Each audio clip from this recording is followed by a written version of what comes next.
All right, all right. Ooh, that was loud. How we doing? How we doing, guys? Yeah. Happy Halloween, everybody. So this one, sometimes a song happens quickly and sometimes a song happens slowly.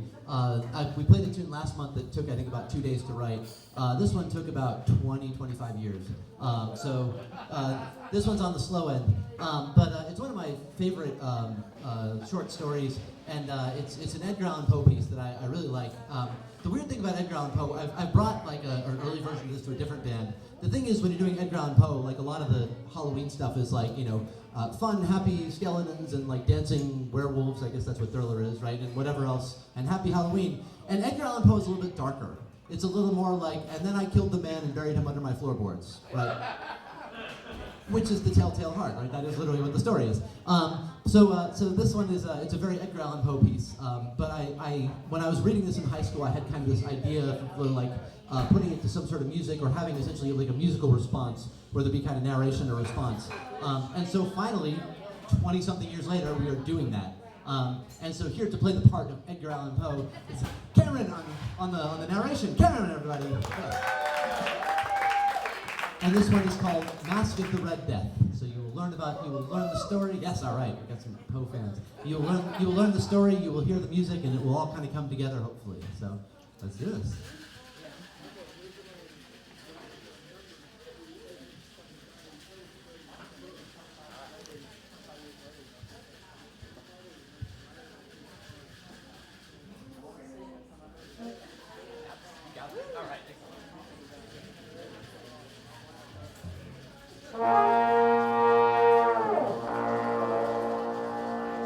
The Red Death had long devastated the country.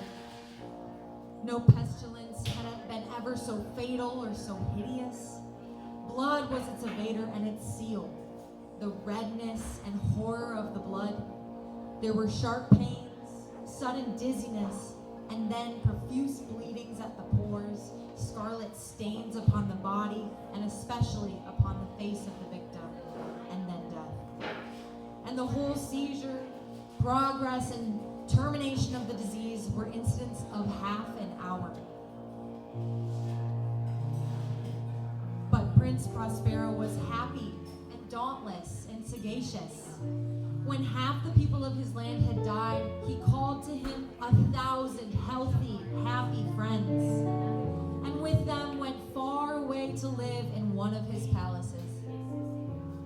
This was a large and beautiful stone building that he had planned himself. A strong, high wall circled it.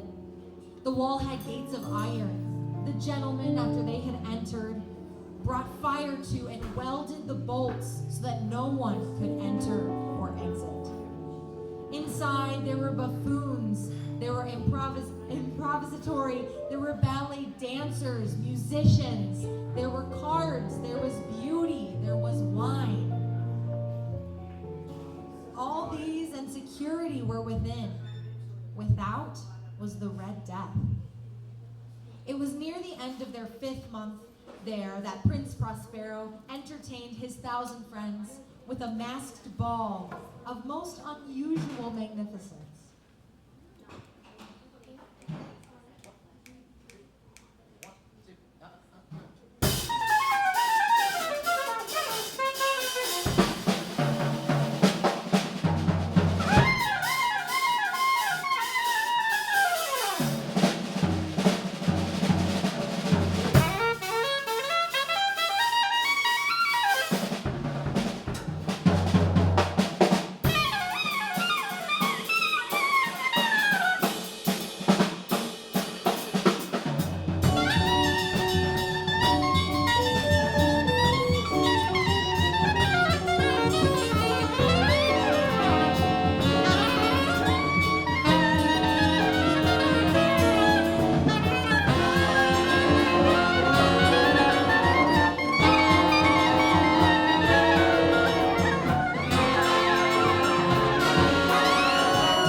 It was a scene of great richness, that masquerade.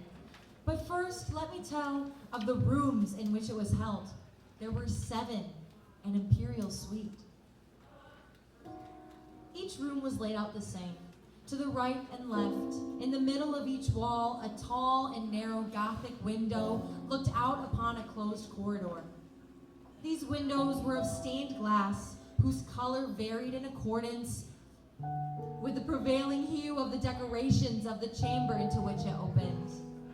The first room had blue cloth hangings on the wall, and blue were its windows. The second room had wall hangings of purple, and the windows were purple here. The third was green, the fourth yellow, the fifth white, the sixth of violet. But the 7th room had walls and floor of black, with windows of red, a deep blood color. In that room, the light shining in through the blood-tinted panes was ghastly in the extreme, and produced so wild a look upon the countenances of those who entered, that there were few of the company bold enough to set foot within its precincts at all. In this room stood a giant ebony clock. Gently it marked the seconds as they passed, and when it was time to mark the hour, the clock spoke with a loud, clear voice, a deep tone, as beautiful as the music, but of so peculiar a note that the music and waltzing stopped, and the dancers stood still to listen. But when the echoes had fully ceased, a light laughter at once pervaded the assembly. The musicians looked at each other and smiled at their own nervousness, and resolved that the next chiming of the clock should produce them in no similar emotion.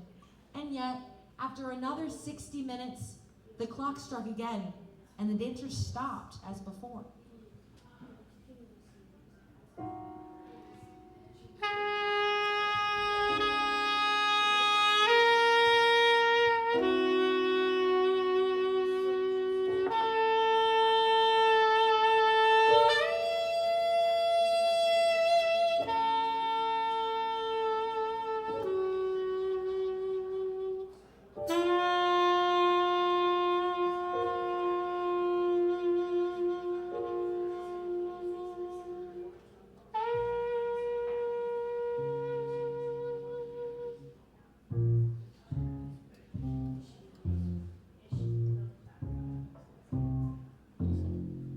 Nevertheless, it was a happy and beautiful masquerade. The dancers' costumes were strange and wonderful. There were much glare and glitter and piquancy and phantasm. To and fro in the 7 chambers there stalked, in fact, a multitude of dreams. And these dreams ripped in and about, taking color from the rooms, and causing the wild music of the orchestra to seem as the echo of their steps. Into that 7th room, the black room, the dancers did not go. But the other rooms were crowded, and in them beat feverishly the heart of life.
And thus the revel went whirlingly on until at last the clock struck 12. Again the music ceased, and again the waltzers stood still until the last chime sunk into silence. And thus it happened there were many individuals in the crowd who had found leisure to become aware of the presence of a masked figure, in which had arrested the attention of no single individual before.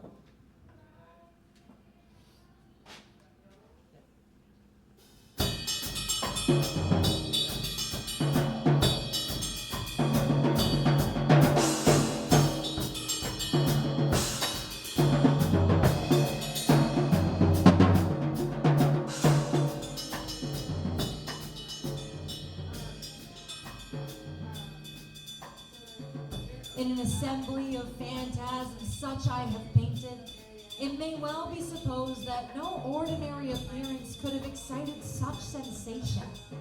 In truth, the masquerade license of the night was nearly unlimited, but the figure in question had out-Heroded Herod, and gone beyond the bounds of even the prince's indefinite decorum.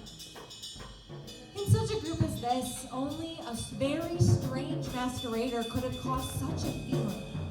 Even among those who laughed at both life and death, some matters cannot be laughed at. Everyone seemed now deeply to feel that the stranger should not have been allowed to come among them dressed in such clothes.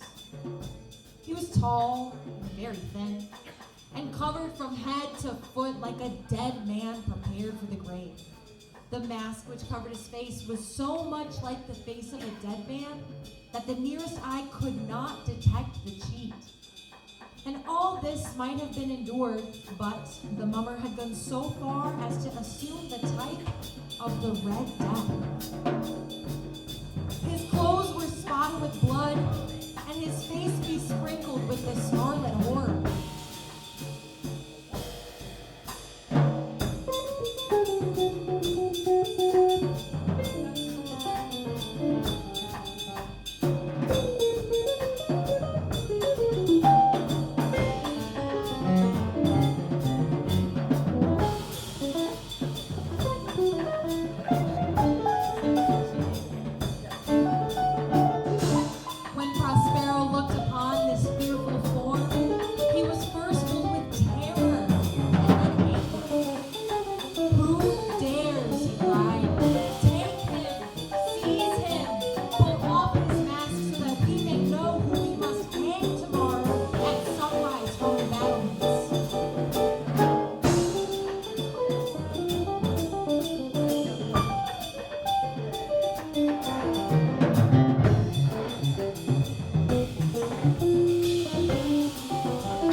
Of Prospero, who stood still, surprised. And while the dancers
a minute later, Prospero himself fell, dead.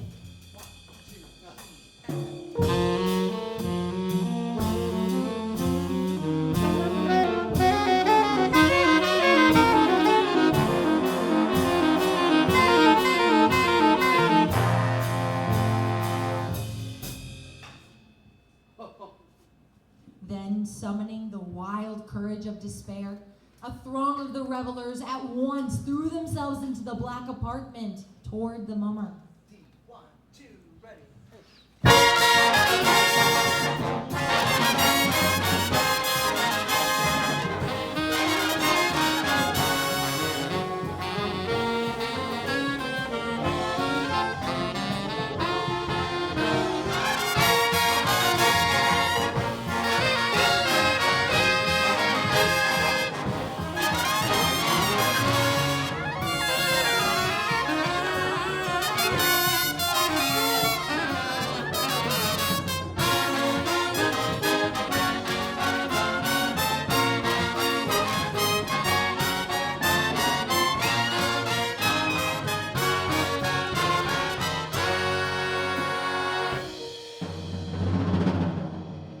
The dancers then rushed into the black room.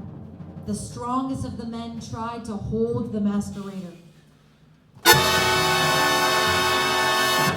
But when they put their hands on him, they gasped in horror at finding inside the grave clothes no human form, no body, nothing. And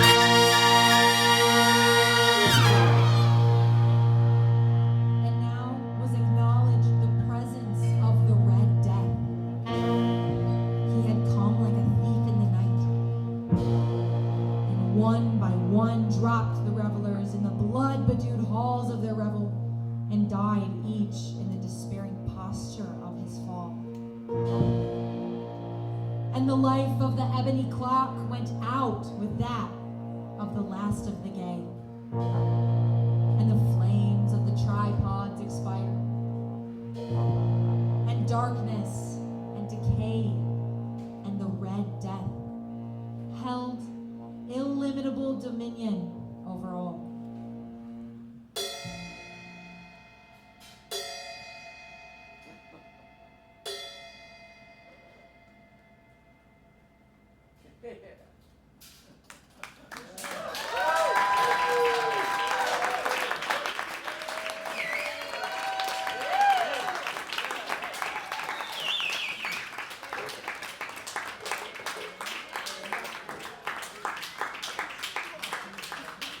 How about a hand for Cameron Sorkin narrating?